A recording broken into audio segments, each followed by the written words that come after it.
over or in need of basic dental care, the office of Dr. Mark Rabatin is right for you. Dr. Rabatin uses the latest advancement in the industry to achieve comprehensive care that will preserve your smile for years to come by providing general dentistry services. Call today to schedule your appointment at their modern office, located in the Fayette Business Park, 724-437-4991, for the fine art of dentistry. Your local station, 590 WMBS. I hear voices in my head.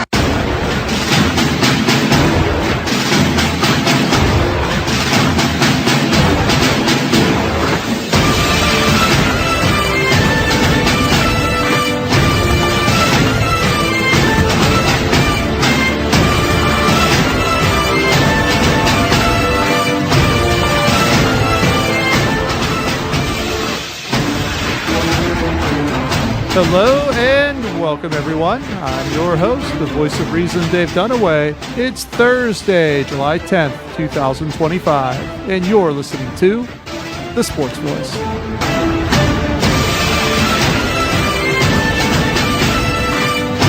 Major League Baseball is getting ready for its All-Star Game. And of course, there are many more festivities than just the game. Actually, everything else is probably more exciting than the actual game. You've got the Home Run Derby, and as of the last couple of years, it's all kicked off by Sunday's first-year player draft for Major League Baseball.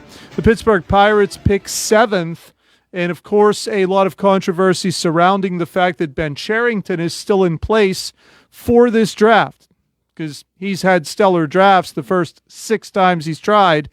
This is yet another edition of probably another botch.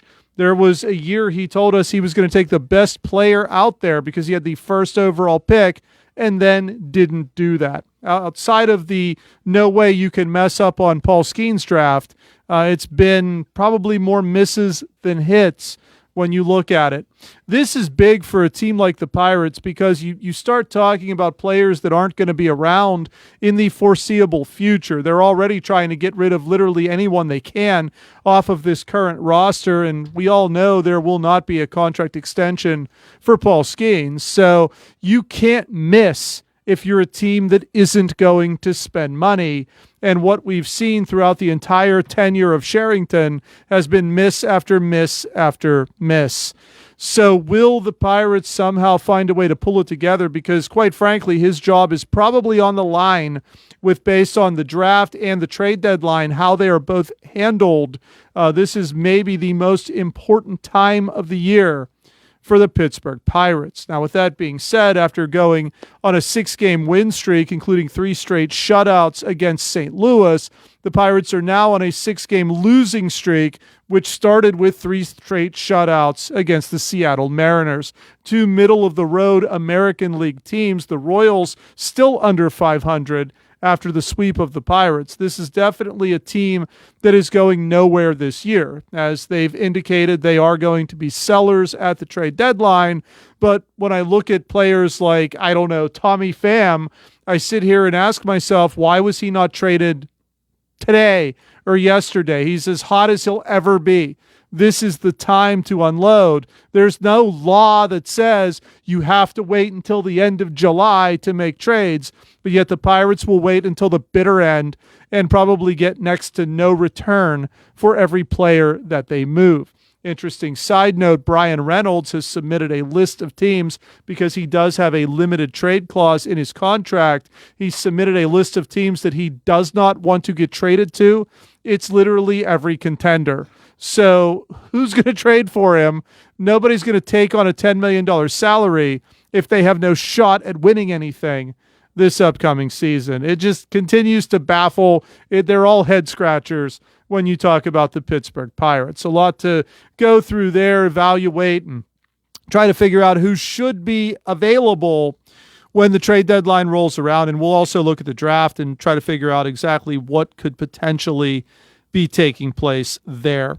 As far as the other sports in town, not a whole lot has happened in the last week. The Steelers are still waiting to make a decision on what they're going to do with TJ Watt. From what I hear, Watt doesn't want $1 less than what Myles Garrett makes. He wants to make more than him, even though through a vote today by GMs and coaches, Watt was voted the second best pass rusher in the league, and Myles Garrett was voted the first. But Watt wants to be paid like he's the best, or he just wants to be paid more than his rival, Myles Garrett.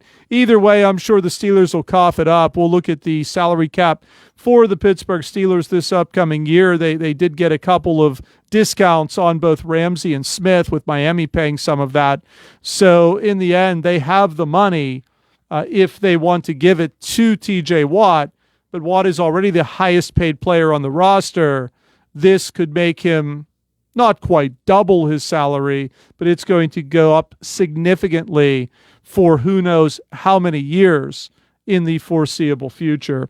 Not a lot of news from the Penguins. They haven't really done much. NHL free agency, it's always top-heavy. You see a bunch of things happen on the first day, a few things on the second day, and then nothing for months. Outside of Carolina signing Nikolai Ehlers, there really hasn't been much that's happened this week. So the Penguins trying to stay pat with what they have. From what I understand, Kyle Dubas is actively trying to make several trades, but apparently what he's asking and what the offers are coming back in return are nowhere close. So still a bunch of veterans on the roster blocking a bunch of younger players.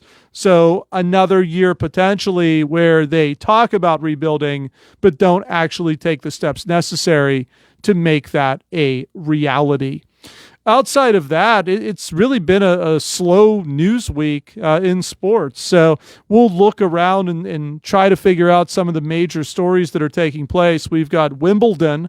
The women are getting set for the finals on Saturday, 2 semifinal matches today. The men play their semifinals tomorrow with a final on Sunday. In professional golf, the Scottish Open is taking place this week. That is the traditional precursor to the Open Championship. Used to be called the British Open, but now because it's played all over the United Kingdom, it's just called the Open.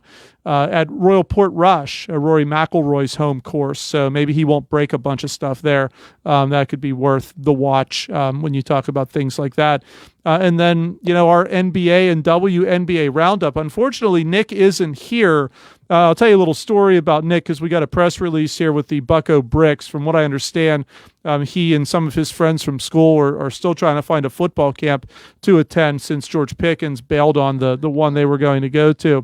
But I think, too, he's probably inquiring with the Pittsburgh Pirates as to what the future of his brick is going to be. So I'll read the press release. Apparently they've made a decision with what they want to do with these Bucko Bricks. But I've got Bill Madden back in the seat with me over here. And Bill likes the NBA and WNBA as well. I hear the WNBA, they're having an all-star game. So that should be a big news there, I'm guessing. In the NBA, it's like trade after trade after trade every single day. I'm sorry, I was kind of nodded off there. You're not a big basketball fan? Not pro basketball. Okay. Although actually, I've often said if you like basketball basics, like actual basketball skills, watch women's basketball. Yes. Because all the guys do is power down or throw up threes. Yes. Well, from what I understand, the WNBA, all everybody does there is roughhouse Caitlin Clark. Well, yeah, there is that. Yeah, you know. so it's the more elbows are up. It's almost like watching like mud wrestling or something that's going on over in the WNBA right now. So yeah, so I don't know. When you talk like about basketball in high school, cat fight. Yes, well, high school basketball has its own issues as well with some of the theatrics. That's all the NBA really is. It's all about theatrics. They want you to see the performance, not necessarily the game of basketball. Like you said, it's all dunks and three-point shots and all the novelties that, make people, I guess, excited about wanting to watch. But it's not really what you would see at like the college level in the NCAA tournament or something like that. Although I will say the playoffs in the NBA, you start to see a lot more basketball being played.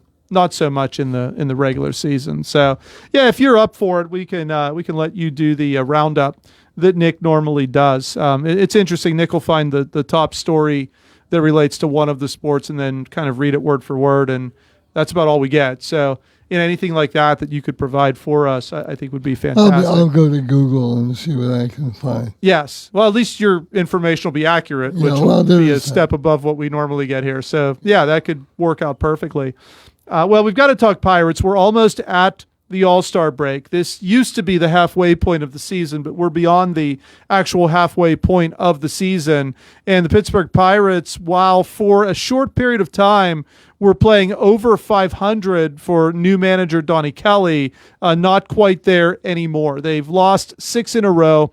They're 38-56, which is very dangerous, almost ready to drop 20 games under 500. They're 17 games out of first place just in their division behind the Chicago Cubs, and they're almost 10 games behind next to last place Cincinnati. So no surprise that GM Ben Cherington says, we're definitely going to be sellers at the trade deadline. Oh, you think? I could have sworn that there was potential here to make a playoff rush, maybe to go in and be one of the wild cards, almost 20 games under 500.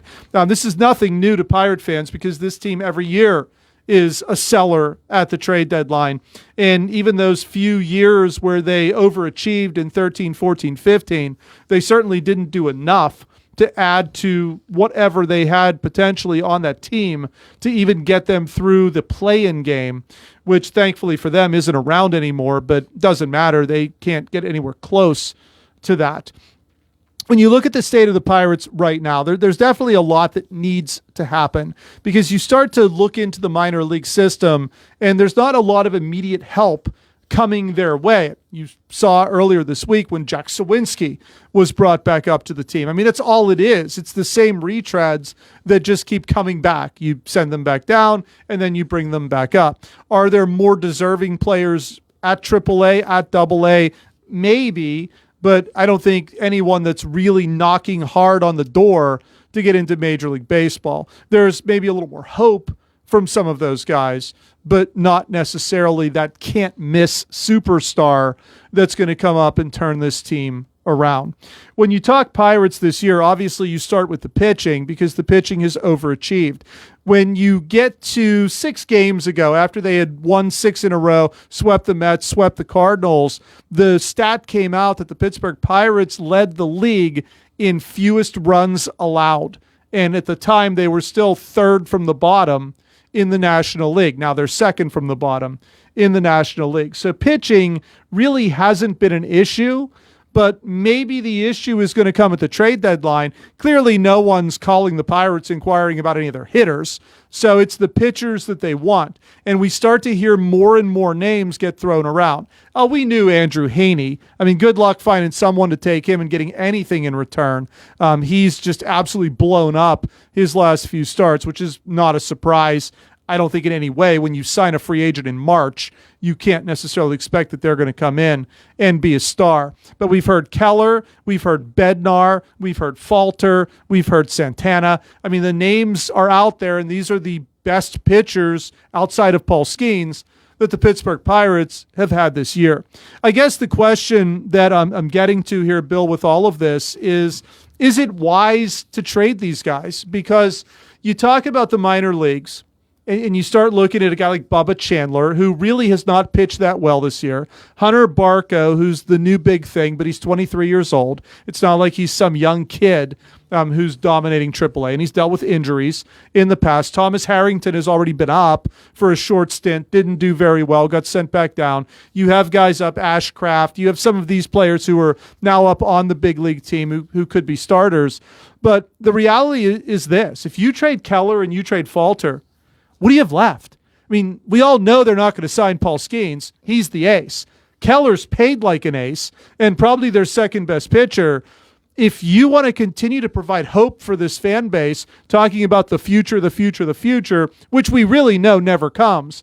But if you get rid of Keller and you get rid of Falter, and then a couple of years from now you get rid of Skeens, what's left? Are you going to rely on Bubba Chandler? What if he's not going to come up and be the ace that they're trying to push him as to the fan base. This is the strength of the team, and potentially at this trade deadline, you could literally give it all away.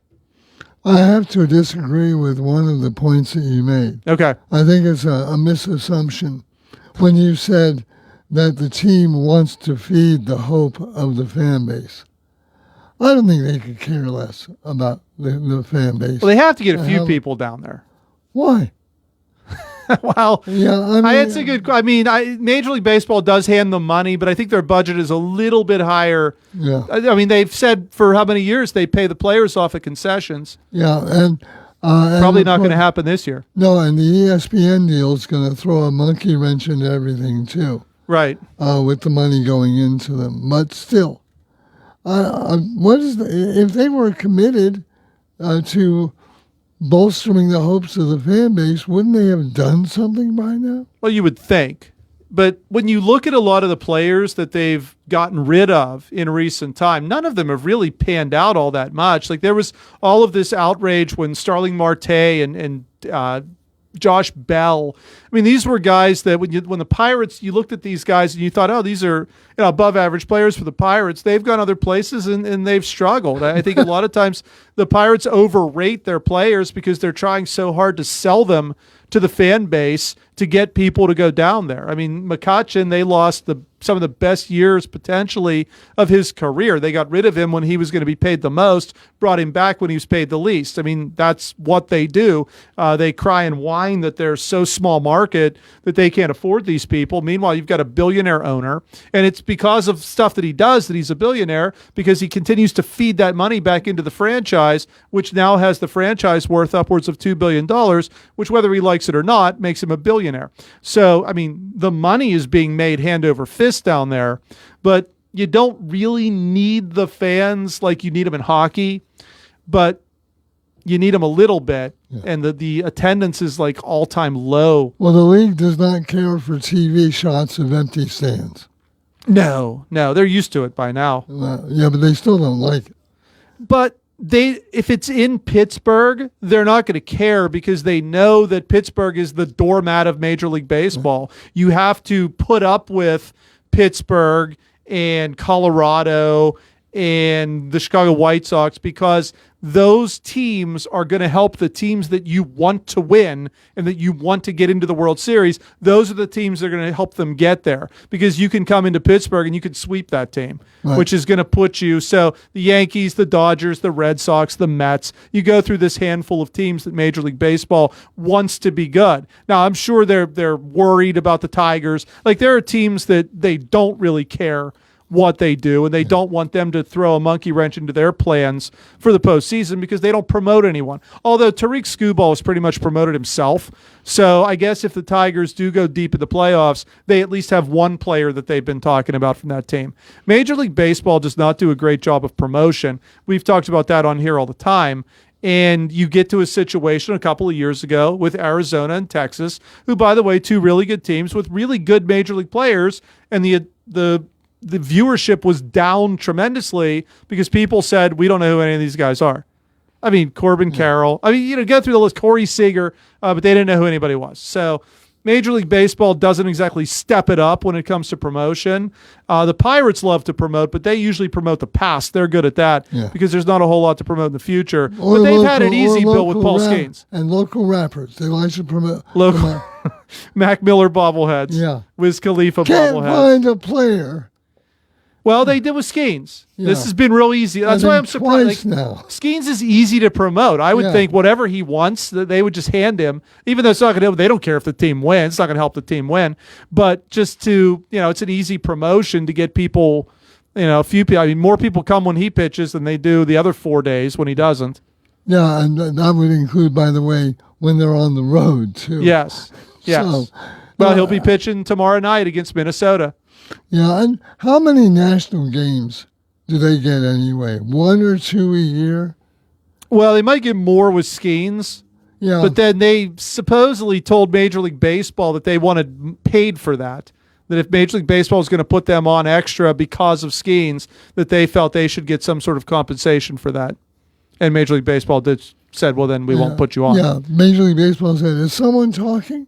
Is someone, I thought, is someone Well, they always talking? have the All-Star game for Paul Scanes if they want to put him on there nationally. I mean, yeah, 2 innings and then he's back in the clubhouse. What do you think about trading these pitchers? I mean, you're talking the Cubs don't have anything to give back. So if you take Keller and you take Bednar, who are your top 2 trade baits, and you send them to the Cubs for Kevin Alcantara and, I don't know, some mid-tier prospect, I mean, you've just wasted. You've thrown away. That tells me all you're doing is a salary dump at that point. Yeah. Now, the Mets, they actually have some talent. Can the Pirates get some of that talent? No. Can they get Jet Williams or Carson Bench or even Ryan Clifford, who has 17 home runs right now? They should be able to for what they're giving, but a lot of times they don't really care what they get in return. They're more concerned with dumping money. They don't want any money coming back in the trade, which then makes it, like Garrett Cole, a bunch of players that are mid-tier Major League Baseball players who fizzle out and are gone within a year or two. Well, judging by the past, they're not interested in getting players that are currently on a major league roster. No, because they have to pay them. Right. No, but prospects. That they're going to get a bunch of prospects who will basically top out at Indianapolis or maybe Greensboro. And cheap deals. And if they bring them up to the majors, they have 7 years of cheap deals with these guys. And then don't let the screen door hit you. Right. That's what it is. And I mean, you saw they traded McCutchen on TV back when he was due a pretty decent raise. Neil Walker got traded, who was the hometown star. I mean, they could care less when it gets to that point because they continue to feed the fan base this future. Well, the future apparently is Bubba Chandler as far as pitchers go. If you remember, he came in as a dual threat. He was a hitter and a pitcher, tried it both at Bradenton, didn't work out from the hitting standpoint, dedicated himself fully to pitching, rose through the ranks, but not exactly quickly. Bubba Chandler was a 2021 draft pick. That's 4 years ago that he was chosen. So it's not like he elevated immediately. He's now 23 years old. He's right around 500 at AAA. And has had some pretty bad outings this year that didn't last very long. The Pirates have yet to call him up, probably because they don't want to see the future bomb before they trade away the present. So my guess is as soon as they trade away whatever pitchers they decide they're going to trade away at the end of the month, you'll see Bubba Chandler, probably Thomas Harrington, and Hunter Barco all come up. And then if they fail, they'll just find some other pitcher that they can claim as the future. Maybe this Christian Curtis, who pitched part of that perfect game in high single A earlier this year. By the way, he's 23 and was pitching at Greensboro. And that's another issue. I have so many issues with Ben Cherington that I'll get to later, but that's another major issue that I have with Ben Cherington, picking these kids out of college and then taking his time to move them through the system. They love to brag about Greensboro. Greensboro's tearing it up. Greensboro, high single A, by the way, Greensboro. Well, Connor Griffin's up there. Just came up the beginning of June. Sometime in June, he came up there. He's 19. Everybody else, 23 and 24. Yeah. So you're proud of that. You're proud of 23 and 24-year-olds at single A beating up on 19 and 20-year-olds because you want to draft all these college arms and college hitters, but yet take forever to get them through the system. These guys will be 26, 27. Like you look at Matt Gorski, who was up earlier in the year. Everybody's like, oh, who's this kid? They drafted him. Yeah, they drafted him back in 19, and he's 27. That's how long it took him to elevate through the system. I mean, that's a major issue with a team that doesn't want to spend money. If you're going to say that you're a small market team, then you've got to do what Florida and Tampa and all the real small market teams do, and you've got to elevate these guys that you draft because that's your whole season right there. That's your hope. If there's ever a chance that you're going to win anything at the major league level, you have to get these guys up in a timely manner. There's no unwritten rule that says at 20 years old you can't be at double A or at 19.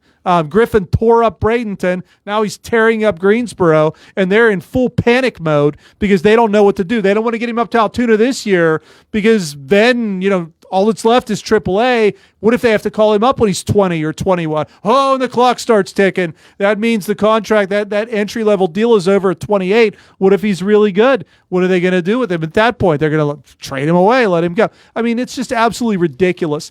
mismanagement from the start. Ben Cherington should have been fired when Derek Shelton was fired. And the fact that there are players still on this roster, whether it's because he doesn't want to release them or because he's waiting until the end of the month to trade them, absolutely ridiculous. This is not a team that's going anywhere.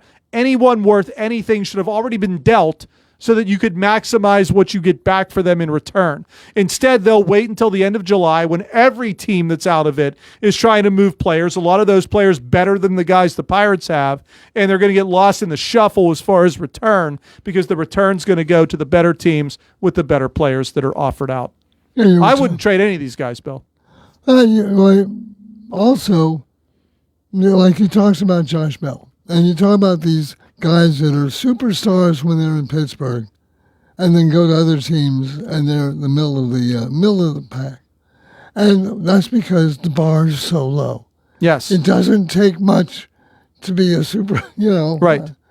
And who's the smartest guy on the Pirates right now who's figured that out? Brian Reynolds. Yeah. Why do you think Reynolds doesn't want to go to a contender? Because he knows he can't hack it there. He's hitting 220-something in Pittsburgh, but he's the highest-paid player, and everybody still talks about him like he's a star. He's the big fish in the small pond. He wants to go another place where he could also be the big fish in the small pond. He knows. He realizes what's going to happen if he goes to a contending team. He won't even start, Bill, on those teams. No. He'll be a bench player making $10 million, and he'll be probably released or moved at the end of the year. He sees the writing on the wall, so he's making it very difficult for the Pirates to move him, so he almost has to come back. So yet again, he can be the best player, best hitter, best whatever. I guess 225 is considered the best from the offensive standpoint of the Pittsburgh Pirates. So we're just getting started with the Pirates. We've got a lot more to go into. We're going to talk All-Star Game, Paul Skeens and All-Star O'Neill Cruz in the Home Run Derby. Here's a good question. Can you strike out in the Home Run Derby? I assume they're just going to lob pitches to him, but don't put it past. What happens if you do? Oh, that'd be. Can you? Is it possible? We might have to actually figure that out this year. I would imagine though you will see at least 2 or 3 swing and misses. Oh, at least. Yeah. I don't know what that does. If that counts as a swing. Like, how they get those outs when they hit the ball like into the outfield, it doesn't go over the fence. Well, then again, it's what the Pirates do best. Swing and miss. Yes, they have a whole team full of guys that can do that. Yeah. Perfect. And we'll talk Major League Baseball draft. We'll look at some of the players that are projected to go in the top 10. The Pirates have picked 7, so we'll keep you updated on who could potentially fall. I hope they take another pitcher because they got no hitting. Hitting is non-existent, not just at the Major League level, but pretty much everywhere in the minors. How much sense would it make for them to take yet another pitcher in the first round of this draft? So don't go anywhere. We'll be right back. Warm weather is finally here, and with it, the opportunity to upgrade your lawn or yard with a new fence from All Around Fence Company. Conveniently located at 7896 National Pike, Uniontown, All Around Fence has been installing quality residential, commercial, and farm fencing for more than 45 years. Offering residential fencing including chain link, decorative aluminum, steel, and more, All Around Fence has a fence for you. All Around Fence is also your one-stop shop for Nutrena products and carries livestock, equine, and pet supplies too. So whether you need to upgrade an existing fence, add a new gate, or are looking to install an all-new fence, All Around Fence has the answers for you.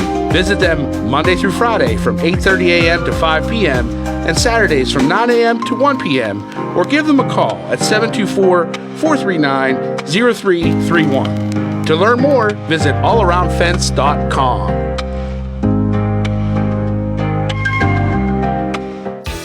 Don't miss this year's Fayette County Fair, July 24th through August 2nd. Buy advance tickets now, online or at an advance ticket location and save. Locations include All Around Fence Company, Armstrong, Big Barn, Country Feed and Supply, Fayette Chamber of Commerce, E.B. and Scosi Tire, Jackson Farms, New Bowers Flowers, New Salem Mini Mart, various Somerset Trust locations, several Sweet Peace locations, and local United Bank locations. Visit FayetteFair.com for specific locations or to purchase online tickets. All rides, concerts, and entertainment are included in the ticket price. Save time and money. Buy your advance tickets now and save for the whole family. The Fayette County Fair, July 24th through August 2nd. For more info about ticket prices, the full schedule of events, or to buy advance tickets locally, or to buy tickets online, visit FayetteFair.com. Fayette County Fair, incredible fun for everyone. Zen's Antiques and Home Decor, part of the Cinder Shack family of vendors, where you can find both antique and new furniture, collectibles, housewares, gift items including jewelry and candles, and so much more. Follow Zen's Antiques and Home Decor on Facebook for new items and information on upcoming events. Zen's Antiques and Home Decor in Building 2 at 3391 National Pike in Farmington. Zen's Antiques and Home Decor. I've been thinking about switching primary care providers. It takes forever to get an appointment, and when I finally get in, the staff acts like they don't even care that I'm there. That's so frustrating. You deserve a provider who listens, values your time, and truly cares about your health. That's exactly what I need. Someone who sees me as a person, not just another name on a chart. Then you should check out Montgomery Medical. They treat you like family, offer personalized care, and even have same-day appointments. At Montgomery Medical, your health is our priority. Call 724-569-8100 Montgomery Medical, a family tradition of family medicine. Saving money when you buy a new home isn't a fantasy. It's reality at Clayton Homes of Bell Vernon. With up to $5,000 in instant savings during the Sign and Save sales event, it's the perfect place to find the home you've always wanted. So don't let your dream home stay a fantasy.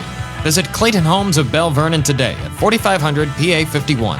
Terms and conditions for the Sign and Save sales event at manufacturedhomeoffers.com. Available only at participating Clayton Homes family of brands retailers through August 31st. Amount of savings may be limited. Ask for details. May not be available with certain financing. Lender restrictions apply. Mountaintop Title and Notary can handle all of your motor vehicle and PennDOT needs, such as titles, plates, renewal, registrations, and all notary needs. Tina Nicholson of Mountaintop Title and Notary can also handle ATV and boat titles, and also does income taxes. Hours are Monday through Friday, 9:30 to 4:30, and appointments can be made for after hours and Saturdays. Mountaintop Title and Notary with a new location at 655 Nelson Road in Farmington, the only place you need to go for all title, notary, and tax work. Call Tina at 724-984-1514 for the most professional services around. Hi, this is Dave Dunaway, and I'm here to remind you that Franco's Golf Center is open 11 a.m. to 9 p.m. 7 days a week.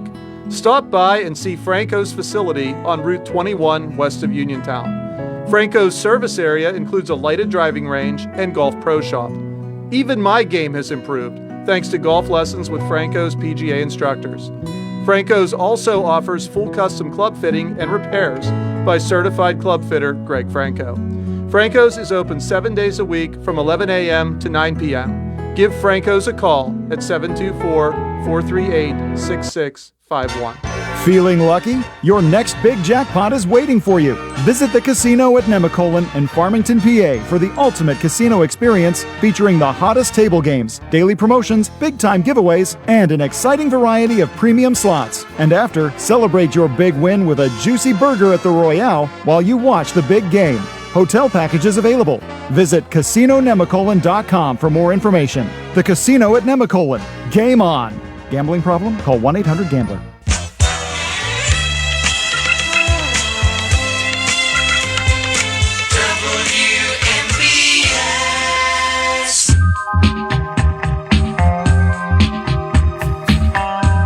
Welcome back to the Sports Voice.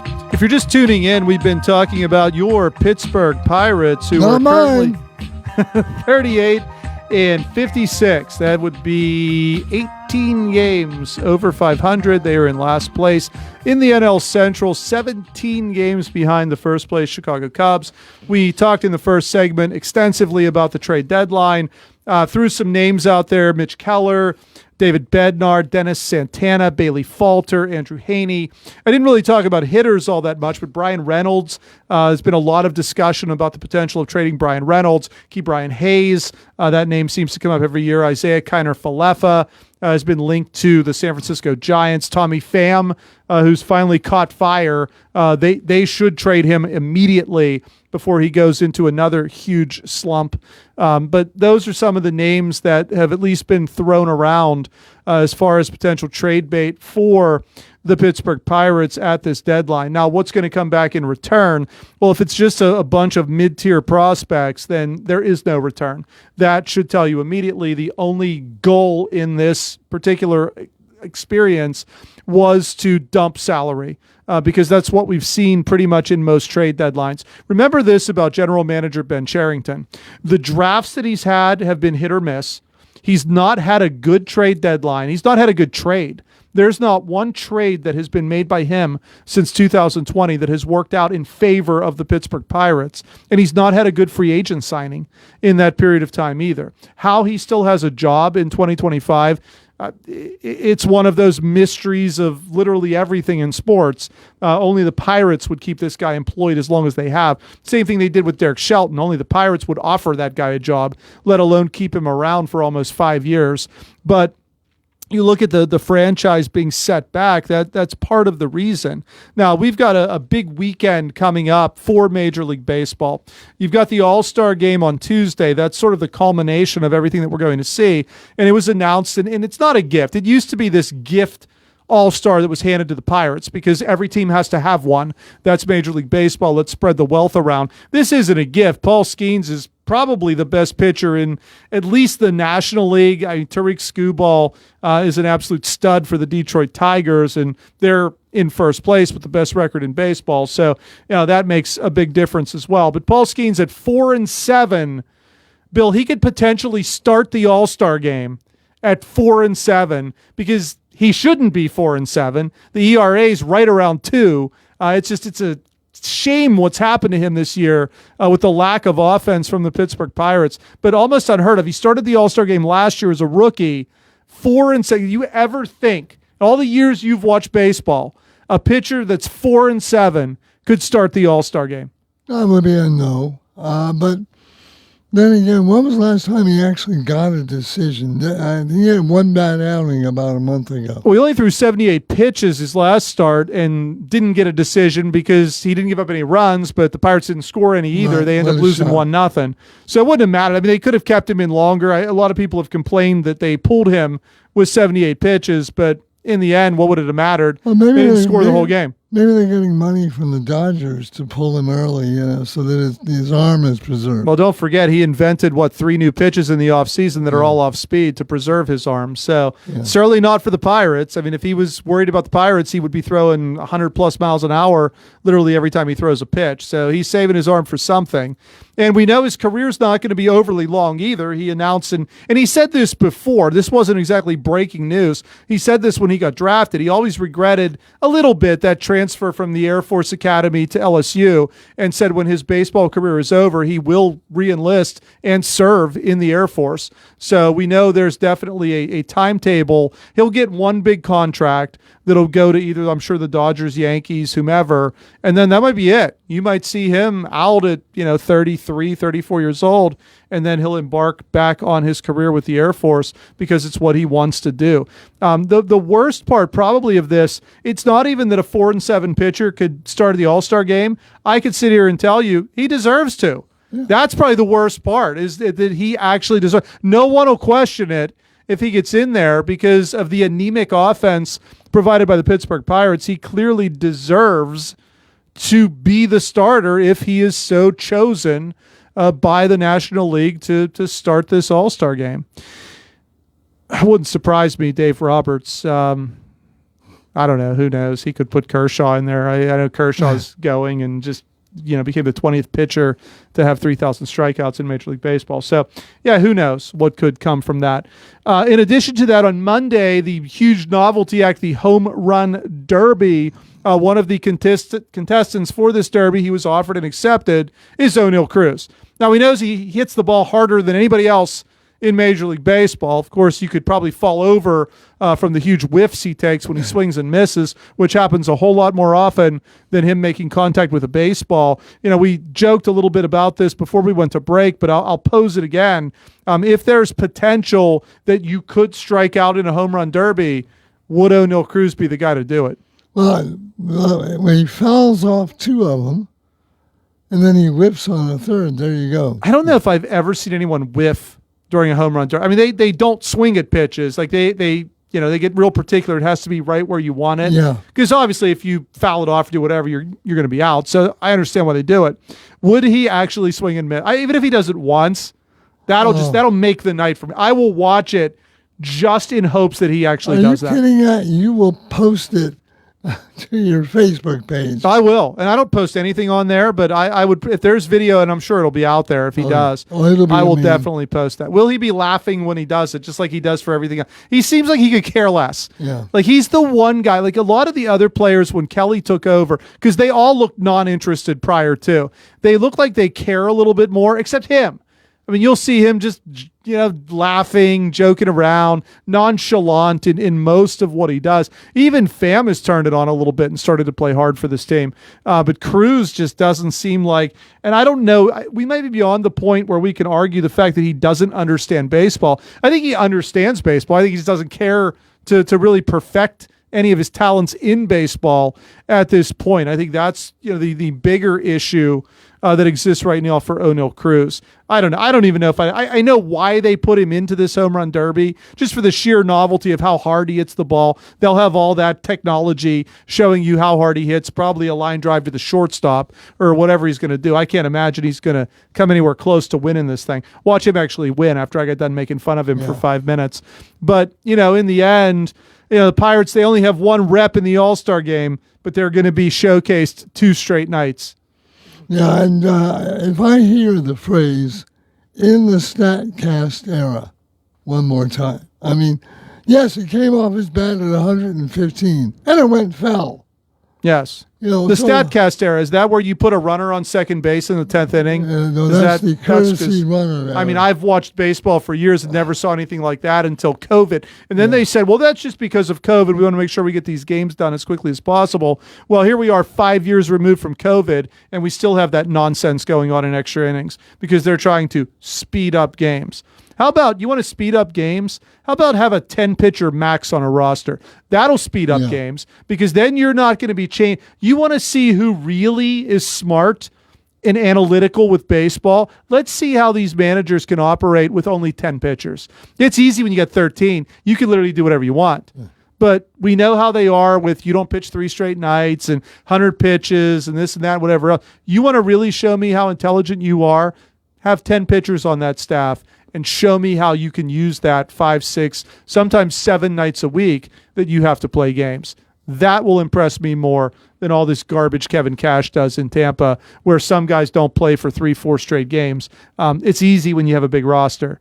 Not so easy when it's a little bit smaller. Speaking of which, in the All-Star game, they are going to have the robot strike calls. Yes, which hopefully is a precursor to being official in Major League Baseball. Look at all the issues they've had. And, you talk about it and you go back to the beginning of baseball, there's always been issues, but they never had the technology back then to change it. Now that they have the technology and everyone knows it exists, why would you continuously get things wrong? And you're starting to see, because the teams have access to this technology, now they know when these calls are blatantly missed, and they're going out and screaming and yelling about it. Yeah. We've seen so many ejections in games over the last couple of years arguing balls and strikes because everybody knows it's a ball or strike now. Yeah. So if we know, why can't we just put the technology in that'll get it right every single time? Now, sometimes I think that little strike square that they put on the screen isn't exactly accurate. But yeah, a game doesn't go by where you don't see 2 or 3 pitches that you go, really?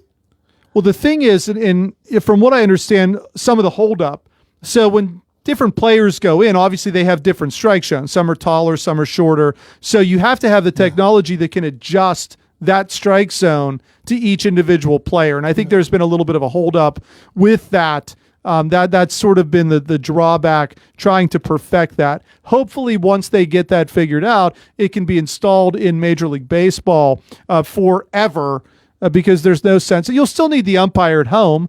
They still have to look at check swings. They still have to look at whether or not a batter gets hit. They have to make plays at the plate. They have to make those calls. Just take the balls and strikes off of them. Why is that so crucial? Because we've always done it like this for 100 years? Yep. Ridiculous. You've got the technology to get it right. If these guys were getting it right, say 85% of the time, I'm okay with that. They're not even at that rate, let alone what would be probably, 98 or 99%. There's always that little bit of room for error if you did it with the robots in Major League Baseball. Yeah, think about it. O'Neill Cruz is a strike zone as opposed to Brian Hayes' strike zone. It's going to be different. So as long as the computer can adjust that, there's no reason I can think of why that would not be implemented immediately. Well, here we are. We get through the first hour of the Sports Voice, and we still don't have all of the baseball done. There's still some more to talk about with baseball as we move forward. We didn't even talk about the draft, and I've got to read you this press release from the Pirates about the Bucco Bricks for those of you that are worried and concerned about what's going on with those. We've got a little bit of football to talk with the likelihood of TJ Watt getting this contract within the next 2 weeks before training camp opens, which opens 2 weeks from yesterday. And then we'll look at this kid, Gavin McKenna, supposed to be the first pick in the draft next year in hockey, who's committed to Penn State. It's like the first time I think the NCAA has gotten one of these kids. So a lot to go through in the second hour, and Bill's going to try to impress us with his NBA and WNBA knowledge as well. So don't go anywhere. Hour 2 of the Sports Voice is coming up. Route 21 Furniture, take the road to your perfect home. Sleep well tonight. Try out a new mattress from Route 21 Furniture with a large selection of mattresses, all sizes and comfort levels, with great prices, free local delivery and setup, and financing options. Route 21 Furniture. Open weekdays 9 to 5, Saturday 10 to 5, Sunday noon to 4. 724-737-2222 or Route21Furniture.com. Route 21 Furniture, take the road to your perfect home. If you're ready for a dental makeover or in need of basic dental care, the office of Dr. Mark Rabatin is right for you. Dr. Rabatin uses the latest advancement in the industry to achieve comprehensive care that will preserve your smile for years to come by providing general dentistry services. Call today to schedule your appointment at their modern office, located in the Fayette Business Park, 724-437-4991, for the fine art of dentistry. Did you know that you have a choice for your physical therapy provider? NovaCare Rehabilitation offers same-day appointments, and oftentimes you don't need a prescription from your doctor to see us. We will make sure that you are treated as an individual and will work directly one-on-one with you to help achieve your goals. You have tried the rest, now try the best. NovaCare, Delaware Avenue in Uniontown. Phone 724-437-0556 to schedule your appointment today. Your local station, 590 AM, 101.1 FM, WNBS, Uniontown. Hour 2 of the Sports Voice is next. It's 5 o'clock. This is CBS News on the Hour, sponsored by O'Reilly Auto Parts. I'm Cammie McCormick. A student activist arrested and detained for Columbia University protests against the war in Gaza is seeking $20 million in damages. Wendy Gillette reports. Weeks after he was freed, the legal U.S. permanent resident is filing suit against ICE, the State Department, and the Department of Homeland Security. His attorneys released an audio statement from Khalil in which he explains the lawsuit. To seek accountability from the Trump administration for false imprisonment, for warrantless arrest, for intentional emotional distress. Khalil's immigration case is still progressing. Wendy Gillette, CBS News. A federal judge in New Hampshire has put on hold President Trump's executive order ending birthright citizenship. The judge says he will certify a class action suit including all children who would be affected. Legal analyst Laurie Levinson. For now, we have a federal judge saying that it would impose irreparable harm because American citizenship is the greatest privilege that exists in the world, and that the court does have the power, even under the recent Supreme Court ruling, to apply that to a class action lawsuit. In Texas, 170 people remain missing from the floods. The search continues. The hopes are fading. Reporter Karen Waugh. We are on day 7, and while officials have not outright come out and declared this a recovery mission, the last known survivor was found on Friday, 7 days ago, on the 4th of July. The White House is accusing the Fed chair of misusing government funds to renovate its Washington headquarters. Linda Kenyon has that that. White House Budget Director Russell Vought has called the renovation plans an ostentatious overhaul with rooftop terrace gardens and premium marble. The original estimate to renovate the building, constructed in 1935, was $1.9 billion in 2019, but is expected to cost more than $2 billion by 2027. In a letter, Vought accused Fed Chairman Jerome Powell of misappropriation of funds and misleading Congress. The letter comes as President Trump has ramped up attacks against the Fed chairman over his monetary policy. A plan to reorganize and streamline the State Department is moving ahead after a Supreme Court ruling cleared the way. Spokeswoman Tammy Bruce says the department is too large and too bureaucratic to function. This is about an entity that has grown unsustainable over the years, with elements related to the Cold War and other elements that we have moved beyond, but still stayed. On Wall Street, stocks finished higher. Delta Airlines led a rally in airline stocks with a solid outlook for the year. This is CBS News. Think O'Reilly Auto Parts for all your car care needs. Get the parts and service you need fast from the professional parts people at O'Reilly Auto Parts. Pizza King's in Connellsville is your go-to lunch and dinner spot with a full menu of mouth-watering pizzas and so much more. Using a deck oven helps our pizzas stay extra crisp. So if you haven't tried a slice lately, what are you waiting for? From our 50-slice King Carnivore to veggie pizzas and even pickle pizzas, Pizza King has the pie to match your taste. Pizza King's, 1046 Morrell Avenue in Connellsville. Call 724-626-8343 or visit pizzakingswithaz.com. Your health is more than just how you feel today. It's about staying well for the years ahead. At WVU Medicine Uniontown Hospital Primary Care, we're here to help you manage your health with regular checkups, screenings, and care that's tailored to you. With locations in Uniontown, Carmichaels, Connellsville, and Scottdale, it's easy to find care close to home. Visit wvumedicine.org/Uniontown today to find the primary care provider who is right for you. Video game performers have approved a contract, as Jennifer Kuiper reports. Welcome to the Guild. Unionized video game performers have overwhelmingly voted to approve a new contract with their employers, ending an almost year-long strike against several major game makers. The new contract delivers pay raises, control over performers' likenesses, and artificial intelligence protections. A tentative agreement was first reached in early June between the union and an industry bargaining group consisting of several major video game companies, including Activision, Disney, and Electronic Arts. Excuse me? Jennifer Kuiper, CBS News. It was sketched out as an air sickness bag, the first Birkin bag that gave birth to fashion's must-have accessory, sold for $8 million at an auction in Paris. The Hermes fashion house designed the bag exclusively for actor and singer Jane Birkin back in 1984. I'm Cammie McCormick, CBS News. Now the local, district, and statewide news. Being brought to you by Fayette Heating and Air Conditioning, your Bryant Dieter, keeping you warm and cozy in winter and cool and comfortable in summer with a quality Bryant gas furnace or air conditioning system. And now the news. From the Davis & Davis Attorneys at Law Studios at your local station, 590 AM, 101.1 FM, WNBS. Davis & Davis, voted Fayette County's best law firm in 2024. Good afternoon. It's 5:05. It's 79 and sunny. Weather watch is coming up. But first, the local district and statewide news.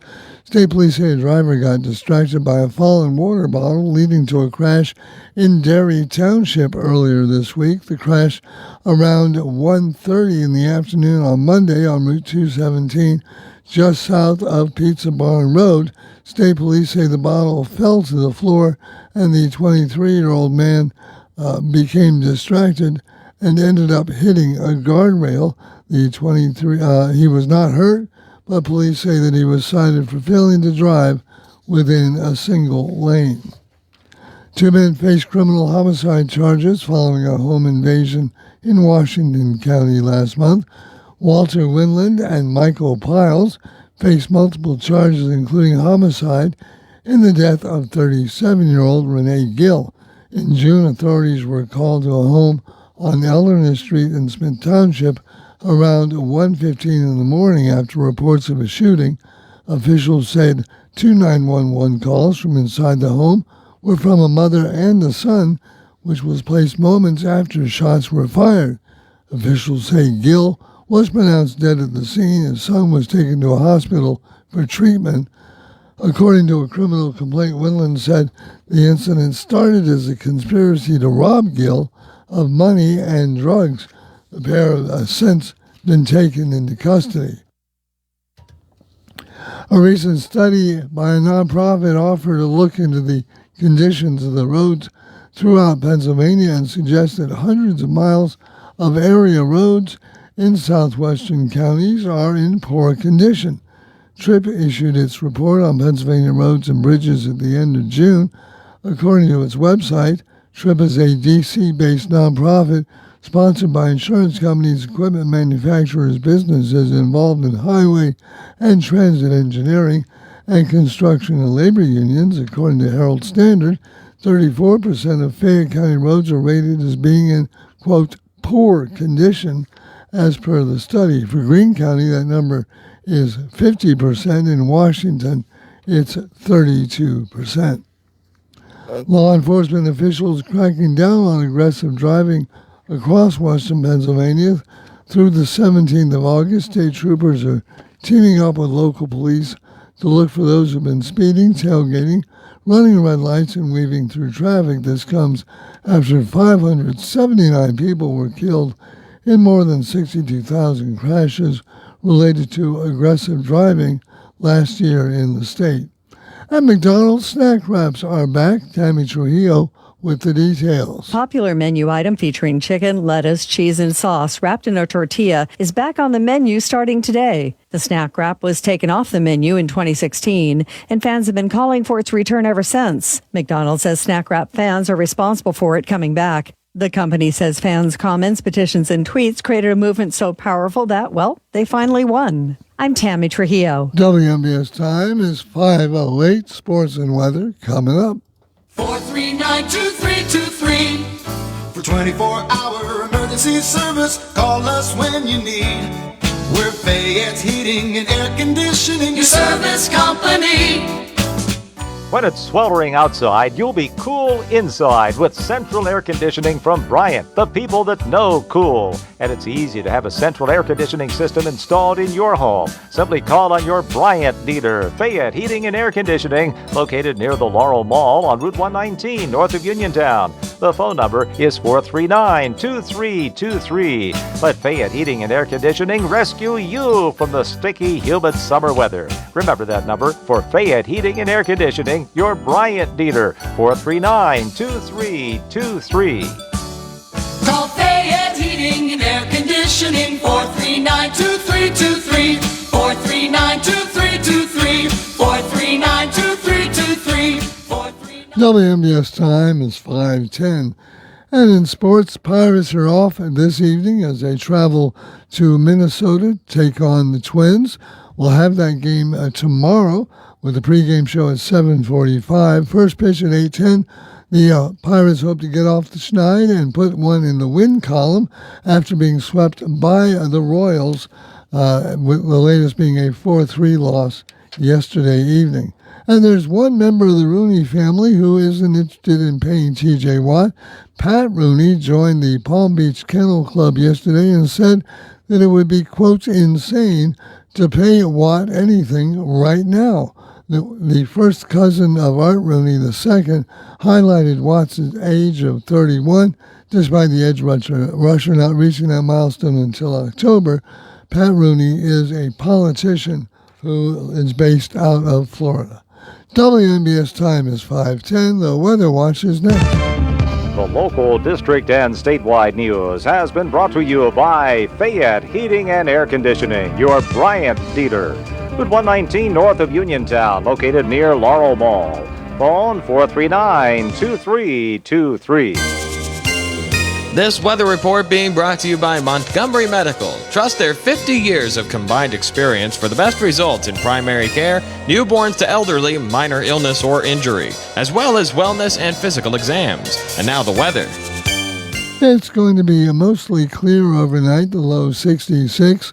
Partly sunny tomorrow with a high of 83. Saturday, sunshine with a high of 88. Clouds and a chance of showers on Sunday, a high of 84. Continued cloudy and a continued chance of showers Monday, the high 81. And sunshine Tuesday and Wednesday, the high Tuesday 84, 86. On Wednesday, it's 82, and it is mostly sunny. At your local station, WMBS, the stock update from Jenny Montgomery Scott is next, then hour number 2 of the Sports Voice on your local station, WMBS. This weather report was brought to you by Montgomery Medical, a family tradition of family medicine. Same-day appointments available for acute care. Call 724-569-8100 or visit montymed.com to schedule your appointment. Good evening. This is Chris Falicki of Janney Montgomery Scott here in Uniontown, bringing you today's closing stock market report. The Dow Jones Industrial Average was up 192.3 points, closing at 44,651. The Nasdaq Composite was up 19.3 points, closing at 20,631. And the S&P 500 index was up 14.9 points, closing at 6,278. Among companies of local interest, Apple, $212.41, up $1.27. Amazon, $222.26, down 28 cents. Cisco, $68.76, down 51 cents. Boeing, $226.06, down 54 cents. Caterpillar, $408.25, up $6.07. Disney, $121.54, up 93 cents. ExxonMobil, $114.91, up $1.11. First Energy, $40.50, up 35 cents. Johnson & Johnson, $157.64, up $1.36. Home Depot, $373.38, up $2.34. Intel, $23.82, up 38 cents. McDonald's, $298.46, up $5.44. Meta Platforms, $727.24, down $5.54. PNC Financial Services, $198.21, up $2.07. Raytheon Technologies, $146.40, up 22 cents. Rockwell Automation, $345.13, up $4.87. Tesla, $345.13, up $4.87. Tesla, $309.87, up $13.99. Verizon, $42.01, up 8 cents. Walmart, $94.87, down $1.94. Recapping, the Dow Jones Industrial Average was up 192.3 points, closing at 44,651. The Nasdaq Composite was up 19.3 points, closing at 20,631. And the S&P 500 index was up 14.9 points, closing at 6,278. From the Uniontown office of Janney Montgomery Scott, LLC, member FINRA, NYSE, SIPC, where we serve all your investment needs. This is Chris. Are you looking to list or sell your house? Now is the time to let the professionals at Caldwell Banker Laurel Ridge Realty help you with all of your real estate needs. Caldwell Banker Laurel Ridge Realty has 2 convenient locations to better serve you. In Uniontown area, 724-437-7100, or in Connellsville area, 724-628-7200, and speak with one of our real estate professionals. Visit our website, caldwellbanker.com. We have been proudly serving Western Pennsylvania area for over 30 years and look forward to helping you with all of your real estate needs. Broker Paul Borski. Warm weather is here, and with it, the incredible farmers markets of Fayette County, providing the freshest selection of seasonal produce and a whole lot more, including handcrafted soaps, candles, breads, sweet treats, jewelry, canned goods, and wine. Literally something for everyone. Put your health, wellness, and happiness first by visiting an area farmers market this week.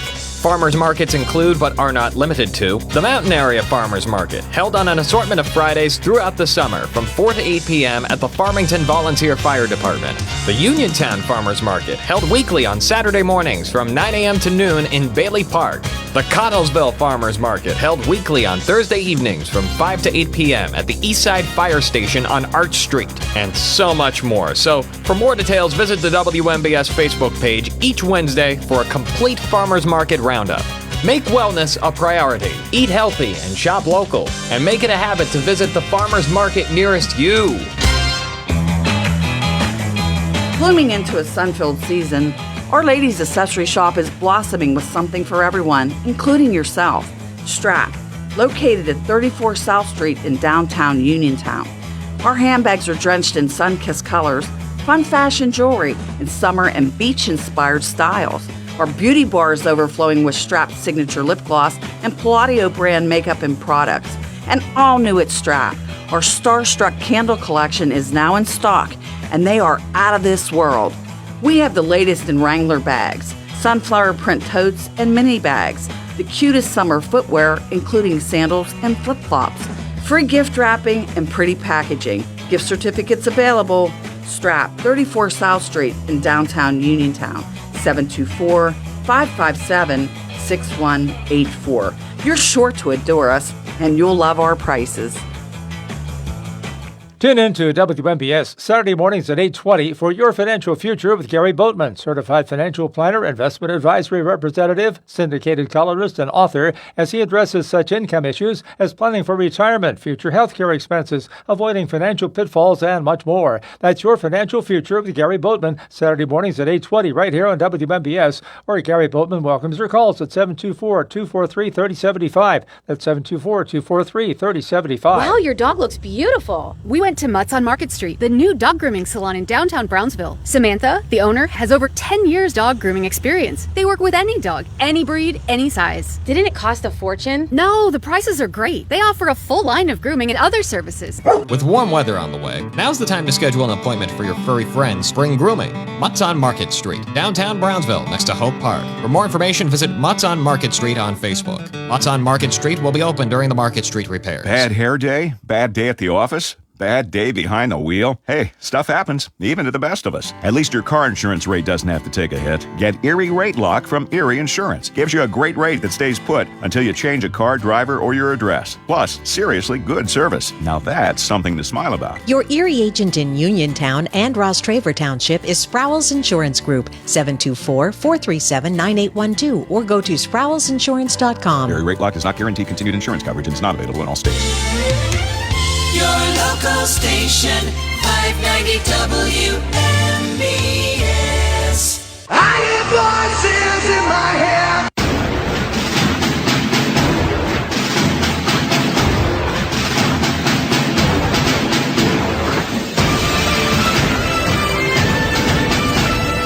Welcome to part 2 of the Sports Boys. Ahead on this hour, the Pittsburgh Steelers still mulling the decision they need to make with TJ Watt. You hand him what he wants, which apparently is going to be at least $1 more than Myles Garrett makes, or do you let him play this contract out, franchise him? I mean, in the end, what's better for the organization? Well, I have a feeling they're going to give him whatever he wants because he's borderline over the hill and plays defense, and that's who they like to give their money to.